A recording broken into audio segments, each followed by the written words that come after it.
وَلَوْ نَشَاءُ لَجَعَلْنَا مِنكُم مَلَائِكَةً فِي الْأَرْضِ يَخْلُفُونَ، اور اگر ہم چاہیں تو تم سے فرشتے پیدا کر دیں جو زمین میں ایک دوسرے کے جانشین بن کر رہا کریں۔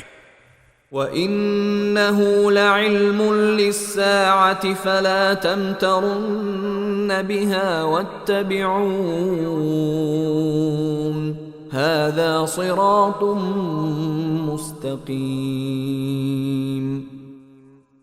اور یقین رکھو کہ وہ یعنی عیسیٰ علیہ السلام قیامت کی ایک نشانی ہے، اس لیے تم اس میں شک نہ کرو اور میری بات مانو، یہی سیدھا راستہ ہے۔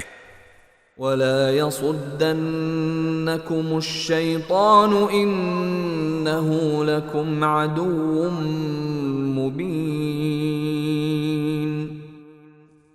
اور ایسا ہرگز نہ ہونے پائے کہ شیطان تمہیں اس راستے سے روک دے، یقین جانو وہ تمہارا کھلا دشمن ہے۔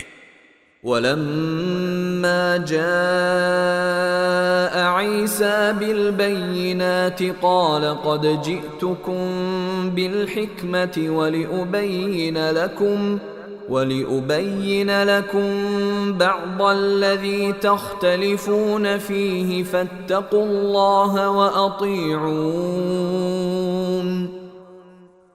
اور جب عیسیٰ کھلی ہوئی نشانیاں لے کر آئے تھے تو انہوں نے لوگوں سے کہا تھا کہ میں تمہارے پاس دانائی کی بات لے کر آیا ہوں، اور اس لیے لایا ہوں کہ تمہارے سامنے کچھ وہ چیزیں واضح کر دوں جن میں تم اختلاف کرتے ہو، لہٰذا تم اللہ سے ڈرو اور میری بات مان لو۔